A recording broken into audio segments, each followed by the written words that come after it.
Make the most out of your time at work with Karen Gately, leadership and people management specialist. Good morning, Karen. How are you? I'm very well, thank you. You say you're well, but when you did pick up the phone just before, you said how annoying it is because, in your words, News.com are using your name in vain. You are a Karen in a world of Karens. Yes. It is.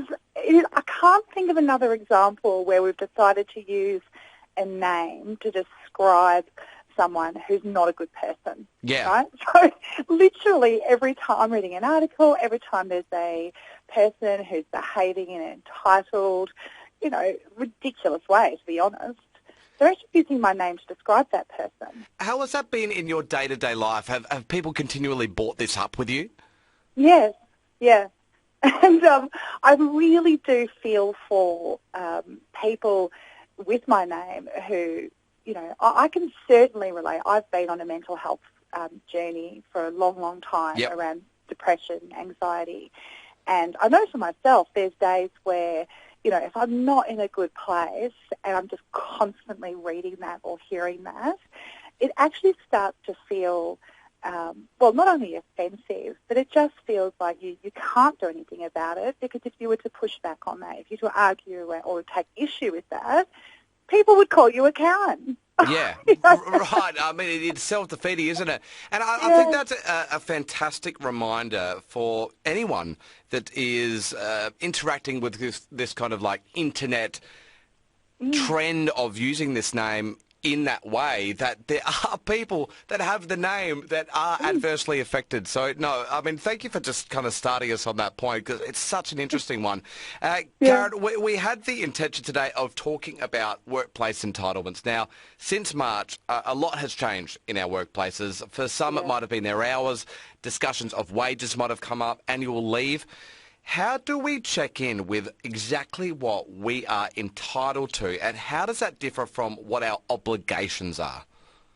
Look, I think that the starting point is always to make sure, if you're not certain, to go to the right, the source of truth. So whether that's Fair Work or, other online forums with, provided by the government around what employers can reasonably ask right now, what they can't ask right now.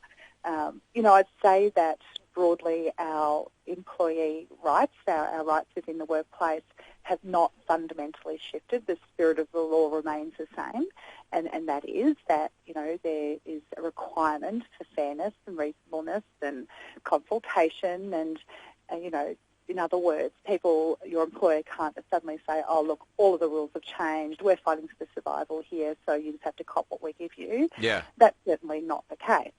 So, again, it's important to remain educated, and it's important to make sure you're asking questions. If you don't feel that a change is lawful, then ask the question of your employer, ask the question of authority. Yeah, it is such an interesting one, because I know a lot of people would have had those discussions. A lot of businesses may be preparing to have those discussions with a lack of income coming in.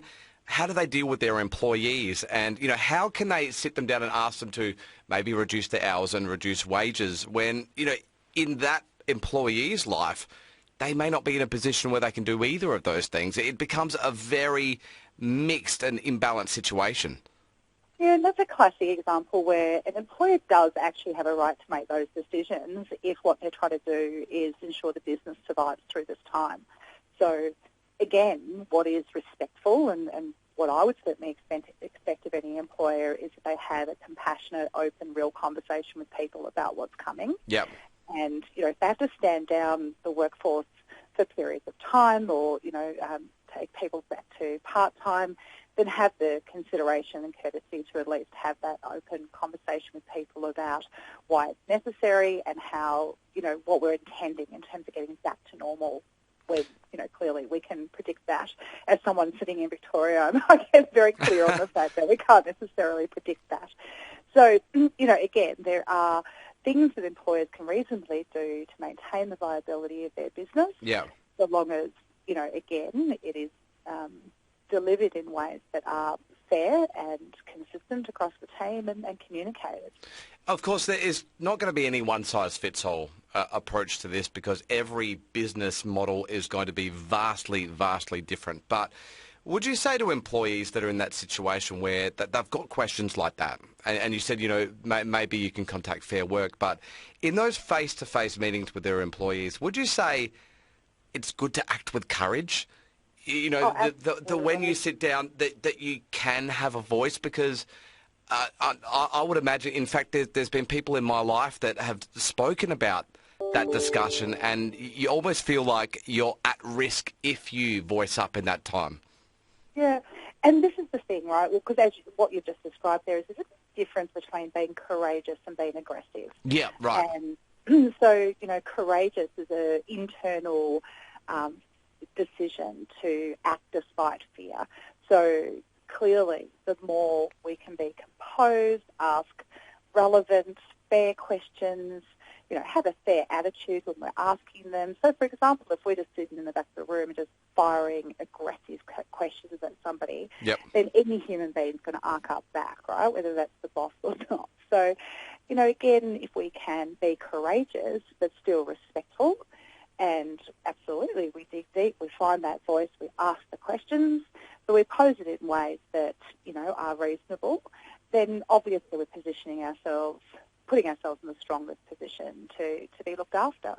The reality is the world and people will take advantage from time to time if we don't step forward and we don't take issue or take action. Yep. But, as someone who's overreacted at points in my life, I can assure you it doesn't actually work.